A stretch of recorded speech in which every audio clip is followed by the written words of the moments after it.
लाखों लोग मरे और उनकी मौत को नजरअंदाज किया गया, दबा दिया गया, सिर्फ एक आदमी की छवि बचाने के लिए, विंस्टन चर्चिल। 1943 में बंगाल भयंकर अकाल से जूझ रहा था। जमीन बंजर नहीं थी, अनाज था, मगर लोगों के हिस्से का नहीं। क्यों? वजह थी ब्रिटिश नीति। ब्रिटिश साम्राज्य के पास पूरे विश्व में अनाज के भंडार थे, ऑस्ट्रेलिया, कनाडा, यहाँ तक कि भारत के ही कुछ राज्यों में। मगर चर्चिल ने जहाज या राहत भेजने से साफ इनकार कर दिया। क्यों? उनके शब्द थे, भारतीय तो खरगोशों की तरह बच्चे पैदा करते हैं। यह कोई युद्ध नीति नहीं थी, यह थी नस्लीय नफरत जो साम्राज्यवादी घमंड में लिपटी हुई थी। जब बंगाल भूखा मर रहा था, तब हजारों टन अनाज ब्रिटिश सैनिकों और यूरोपीय भंडारों के लिए रवाना किया जा रहा था।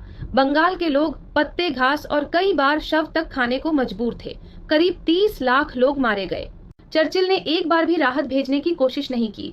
दुनिया उन्हें दूसरे विश्व युद्ध का नायक मानती है, मगर भारत के लिए वो एक क्रूर शासक था जिसकी नीतियां सीधे नरसंहार के बराबर थीं। और सबसे चौंकाने वाली बात, ब्रिटिश दस्तावेज बताते हैं यह अकाल रोका जा सकता था।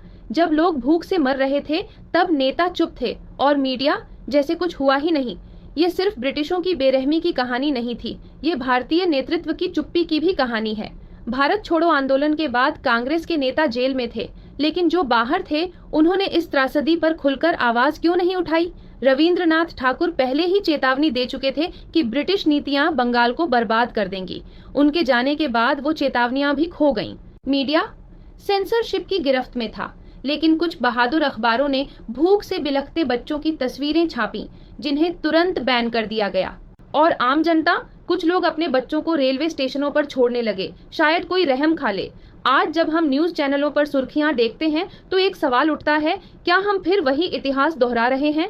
जब आज भी लोग भूखे हैं, क्या हमारे नेता और मीडिया आंखें मूंद लेते हैं? बंगाल का अकाल सिर्फ एक ऐतिहासिक त्रासदी नहीं है, यह एक आईना है जो हमें आज भी सवाल करने को मजबूर करता है।